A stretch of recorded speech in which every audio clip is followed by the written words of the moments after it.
Umeshaona maparachichi ya Mbeya jinsi yanafanana na maparachichi ya Moshi eh? Okay, acha hiyo. Umeshaona watu wa Dar, watu wa Coast hawafanani na watu wa Bara. Lakini hao wa Bara wa Njombe ni tofauti na mtu wa Dodoma. Wa Dodoma ni tofauti na mtu wa Songea tuseme. Wa Songea tofauti ya Mtwara. Mtwara yani mazingira uliopo ndo yanakushepu wewe unafananaje.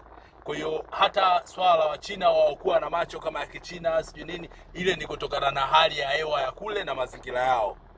Kwa hiyo kinachokuwa judge pale ni ule weusi. Ushaelewa? Kwamba ndio maana mbongo aloishi sana huku akienda zake Maulaya, ngozi inaenda kukaa vyema kidogo, na hicho ndio kinachowapa shida dada zetu, wanataka watumie madawa wafanane na watu wa Ulaya wakati mazingira ndio yanaamua. Unanipata sio? Kwa hiyo ninachotaka kukwambia ni kwamba muonekano wa Wachina sio sababu ya kutosha kusema wao hawakuwahi kuwa weusi. Ni hali ya hewa ndio iliyotugawa. Lakini binadamu wa kwanza ni mweusi, kwa ndio maana hata miungu wao pia ni weusi.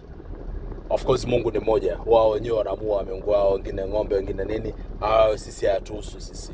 Tunachoangalia ni matendo mema. Kwa wale jamaa asili yao ndio watu weusi.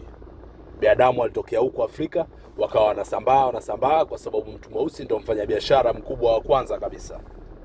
Katika ile kusambaa watu wakajikubali, watu wakabaki kule, yalofuata yakafuata, ndio hiyo tofauti ukatokea. Yeah.